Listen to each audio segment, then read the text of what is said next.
সুপ্রিয় দর্শক আসসালামু আলাইকুম। আশা করি সবাই ভালো আছেন। আলহামদুলিল্লাহ আমিও ভালো আছি।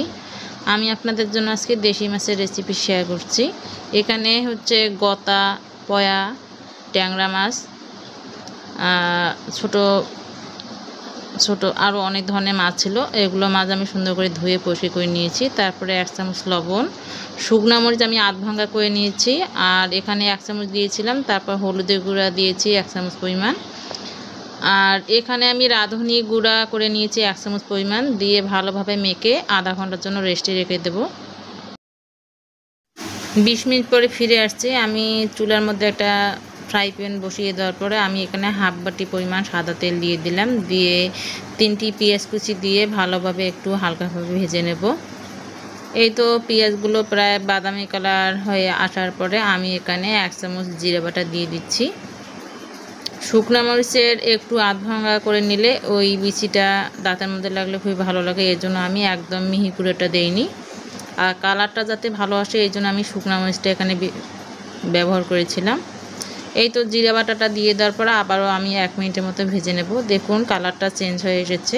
এই অবস্থাতে আমি সেই মাখিয়ে রাখা মাছগুলো দিয়ে দিচ্ছি। এখন ভালোভাবে আবারও নেড়ে চেড়ে নিচ্ছি। এই তো সবগুলো মাছ মিলিয়ে নেওয়ার পরে আমি এখানে এখন 4 থেকে 5 মিনিট সময় ধরে ঢাকনা দিয়ে রাখবো, এতে মাছগুলো সিদ্ধ হয়ে আসবে। 5 মিনিট পরে ফিরে আসছি। এই তো মাছের কালারটাও পরিবর্তন হয়ে এসেছে। আমি আবারও একটু মাছগুলো নেড়ে চেড়ে নিলাম। আমরা স্বাধীন দেশে স্বাধীনভাবে আমরা চলাফেরা করতে চাই।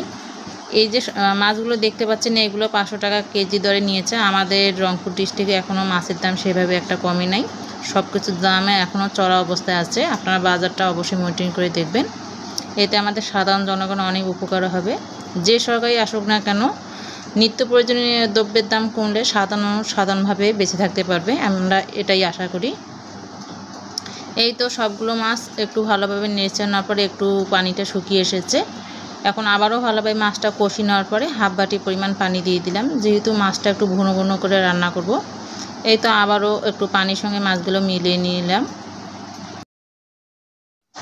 এখন আমি বেশ কয়েকটি কাঁচামরিচ দিয়ে দেবো। কাঁচামরিচের মাথার দিকে একটু চিড়ে নিয়েছিলাম যেন ঝালটা ভিতরে যায়। এই তো আবারও 2 থেকে 3 মিনিট সময় ধরে অপেক্ষা করব। মাছগুলো প্রায় আমার হয়ে এসেছে। এই পুরো মাছটি রান্না করতে আমার 12 থেকে 13 মিনিট পর্যন্ত সময় লাগছে। এখন আমি নামিয়ে আপনাদের কাছে পরিবেশন করে দেখাবো। রেসিপিটি যদি আপনাদের ভালো লেগে থাকে অবশ্যই লাইক, কমেন্ট এবং শেয়ার করবেন। পাশে রাখা বেল আইকনটি ক্লিক করবেন, অবশ্যই সাবস্ক্রাইব করবেন। আশা করি সকলে আমার পাশে থাকবেন। আপনাদের সহযোগিতা ভালোবাসা পেলে আমার এই চ্যানেলটাকে অনেক দূর এগিয়ে নিয়ে যেতে পারবো। এতক্ষণ পুরো ভিডিওটি দেখার জন্য সকলকে ধন্যবাদ। আল্লাহ হাফেজ। সবাইকে আবার আসসালামু আলাইকুম।